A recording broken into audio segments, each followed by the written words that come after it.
of questions.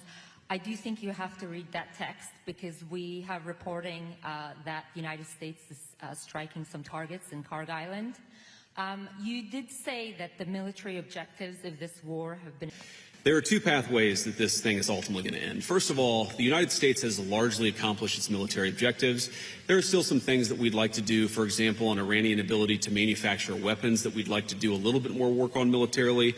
But fundamentally, the military objectives of the United States have been completed. So that means, as the President has said, very shortly this war is going to conclude. And I think the nature of the conclusion is ultimately up to the Iranians. I think there really are two pathways, and I'm oversimplifying this a little bit, but I think pathway one is where the Iranians decide they're going to be a normal country. They're not going to fund terrorism anymore. They're going to be part of the world system of commerce and exchange.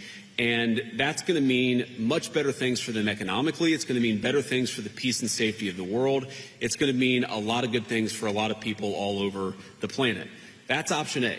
Okay. Option B is if the Iranians don't come to the table and they stay committed to terrorism, to terrorizing their neighbors, not just Israel, but of course their Arab neighbors too, then the economic situation in Iran is going to continue to be very, very bad, and frankly, it will probably get worse. The President's also been very clear that while the Iranians are trying to exact as much economic cost through the Straits of Hormuz, the United States has the ability to extract much greater economic costs on Iran than Iran has on an ability to extract costs on us or on our friends in the world. So I hope that they're smart. The President has set a deadline for about 12 hours from now in the United States. We're going to find out, but there's going to be a lot of negotiation between now and then, and I'm hopeful that it gets to a good resolution.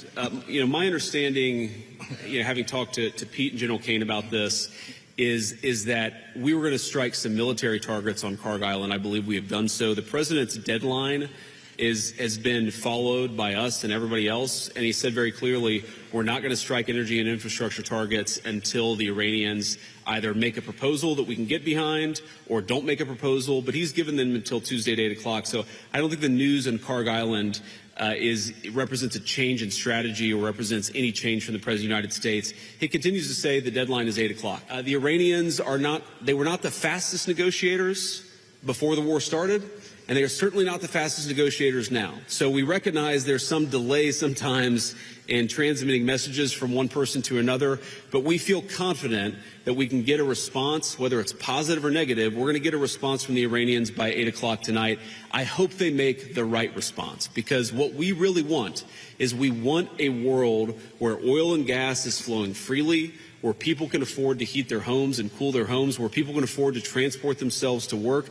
That's not going to happen if the Iranians are engaged in acts of economic terrorism. So they've got to know we've got tools in our toolkit that we so far haven't decided to use. The President of the United States can decide to use them, and he will decide to use them if the Iranians don't change their course of conduct. Szépen, hogy itt voltak a mai napon velünk, viszontlátásra. Thank you all. Thanks, Victor.